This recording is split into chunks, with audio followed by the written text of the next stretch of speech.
now, hunting down all the people responsible for the execution of Officer Ed Burns. The votes are almost all counted in the first primary voting in Campaign 88. As we mentioned to you earlier, Princess Di went through the opera booklet tonight. John Roland was a trusted voice in New York news.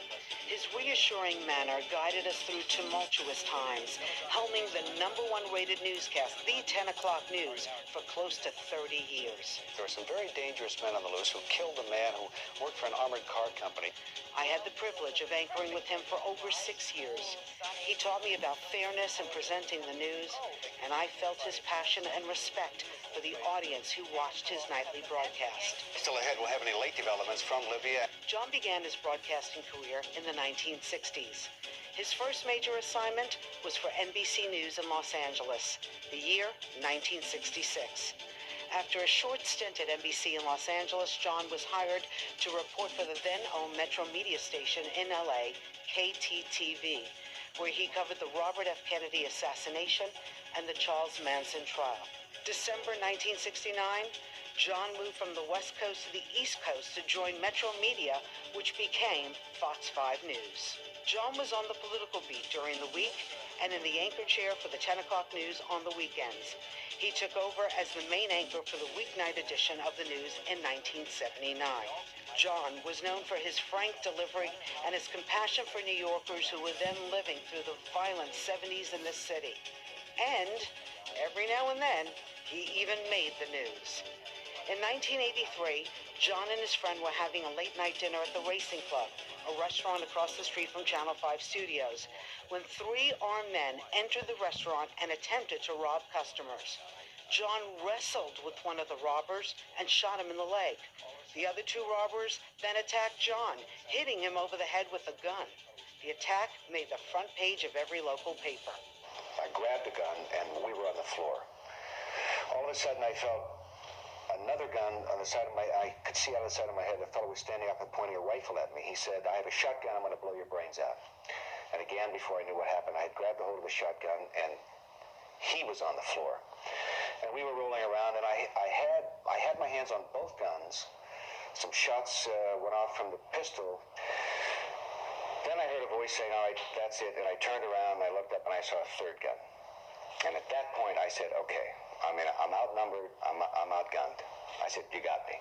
In 1988, John got into an on-air argument with a mentally ill homeless woman, Joyce Brown, also known as Billie Boggs. If I knew I was going to be attacked by you, I would never come on your show. I'm not attacking you. Yes, you have. You said I was insane while I was on the street. I talked to myself. I urinated on the street. I told you the reason why. And I never saw you at all when I was on the street. I didn't think you would have remembered. Why wouldn't I? I know All right, who we you have to are. go. I'm sorry. This is the 10 o'clock news with John Roland and Bill McCreary. Over the years, John anchored with Bill McCreary And Cora-Ann Mihalik.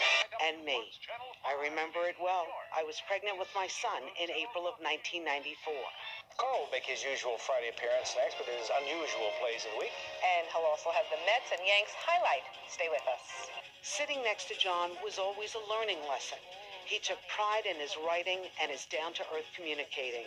It was never more evident than anchoring with him down at Ground Zero in the wake of the 9/11 attacks. Shortly before 9 a.m., a passenger jet, apparently hijacked by terrorists, crashed into Tower Number 2, the north tower of the World Trade Center. Both buildings were packed with workers, thousands trying to get out of the burning skyscrapers. In 2002, John almost died at work after experiencing diverticulitis. DiCepolo bolted out of the chair and sprinted down the hallway to help out his coworker. He wasn't prepared for what he was about to see. It was a pool of blood. It was slowly coming towards me. And my first reaction was, oh my God, was someone shot? John shared his health scare with everyone. All of a sudden, standing there reading that one story in front of that screen, I started to feel hot inside. I started to feel as if my body was melting inside. I started to shake.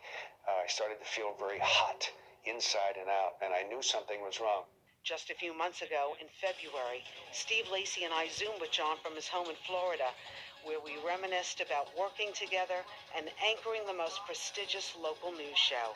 When you worked for the 10 o'clock news, you didn't just anchor, you also when you could, and when it was necessary, you were on the street reporting. So we did everything. Those are days I will never, ever forget, and I cherish every single one of them.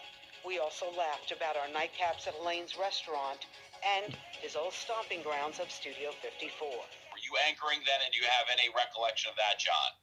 My Studio 54 days are a haze. So the answer is no. And that was the perfect answer. Yes. And that was before my time, so I missed out on the Studio 54 with John and Blondie.